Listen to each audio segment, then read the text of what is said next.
সেইখিনিক আঁচল বুলি কোৱা হয় গতিকে অৰুণাচল মানে গোটেই দেশখনত যোনে প্ৰথম য'ত সূৰ্যৰ ৰশ্মি পৰা হয় হেতুকে নামটো দিয়া হৈছে অৰুণাচল এতিয়া অৰুণাচলত প্ৰথম সূৰ্যৰ ৰশ্মি পৰিলে আমাৰ নৰ্থ ইষ্ট ইণ্ডিয়া প্ৰথম সূৰ্যৰ ৰশ্মি পালো তাৰ পিছত বেলিটো লাহে লাহে ওয়েষ্টৰ ফালে যোৱা আৰম্ভ হয় তেনেকে প্ৰথমতে নৰ্থ ইষ্টৰ পিছত ইফালে ওয়েষ্ট বেংগলে পালে বিহাৰে পালে ইউপিয়ে পালে তেনেকে লাহে লাহে পাই পিনি লাষ্টত গুজৰাটে পাব এতিয়া আমাৰ ইষ্টৰ পৰা ওয়েষ্টৰ ভিতৰত 30 ডিগ্ৰী লংগিটিউডৰ ডিফাৰেন্স আছে মানে ইষ্টত লংগিটিউডডাল আৰু ওয়েষ্টৰ লংগিটিউডডাল আমি যদি মাইনাস কৰো তেতিয়ালে আমি 30 ডিগ্ৰী এটা ডিফাৰেন্স পাম আৰু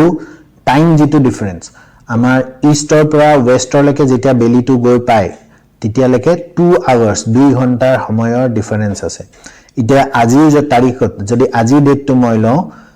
আজি ডেটটো হৈ গল 15th এপ্ৰিল এতিয়া 15th এপ্ৰিলত বেলি সূৰ্য উদয় হৈছে আমাৰ ইয়াত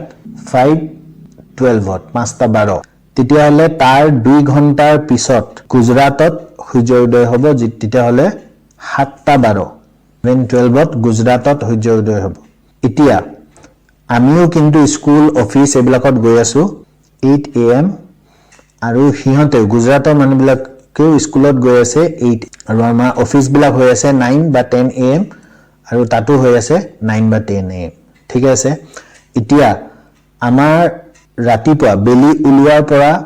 স্কুললৈ যোৱাৰ ভিতৰত কিমান টাইম থাকিলে যদি ক্যালকুলেট কৰা তোমালোকে গম পাবা 3 ঘণ্টা থাকিলে আৰু হিহঁতৰ কিন্তু ৰাতিপুৱা বেলি উলিওৱাৰ পৰা স্কুললৈ যোৱাৰ ভিতৰত মাত্ৰ 45 মিনিটস থাকিলে এতিয়া আমি যদি স্কুলত 8টা বজাত পাব কাৰণে আমি 6টা বজাত উঠিব লাগে 5:30 বজাত উঠিব লাগে তেতিয়ালে হিহঁতেও স্কুলত যাব কাৰণে কিন্তু 5:30 বজাতে উঠিব লাগিব হিহঁতৰ টাইমটো কাম কৰা টাইমটো কমি যোৱা নাই হিহঁতৰ সেম টাইম এতিয়া আমি যেতিয়া 5:30 বজাত উঠিছো মানে অলৰেডি আমি বেলি উলিওৱাৰ 15 মিনিট পিছত উঠিছো এতিয়া বহুতে হয়তো 5:30 বজাত উঠাই নাই হেতু বেলেগে কথা মই এটা জেনাৰেল কথা কৈছো যে যদি আমি 5:30 বজাত উঠিছো তেতিয়ালে আমি বেলি উলিওৱাৰ 15 মিনিট পিছত উঠিছো আৰু হিহঁতে যে 5:30 বজাত উঠিছে তাৰ মানে হিহঁতে বেলি উলিওৱাৰ প্ৰায় 1.5 ঘণ্টা আগত উঠিছে হিহঁতৰ কাৰণে হেতু এটা লাভ হল এতিয়া লাভ লোকসানটো মই বুজাই আছো কেনেকে লাভ লোকসান হল এতিয়া আমি আবেলিলে গুছি আহো গধূলি সময়লৈ গুছি আহো আজি তাৰিখতে আমি ধৰিলো তেতিয়ালে আমাৰ বেলি পৰিব 5:46 pm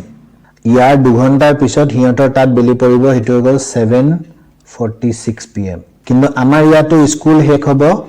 2টা বজাত বা 2:30 বজাত 2:30 ধৰিলো হিহঁতৰ তাতো স্কুল শেষ হ'ব 2:30 এতিয়া স্কুল শেষ হোৱাৰ পিছত আমি কিমান টাইম পাম 3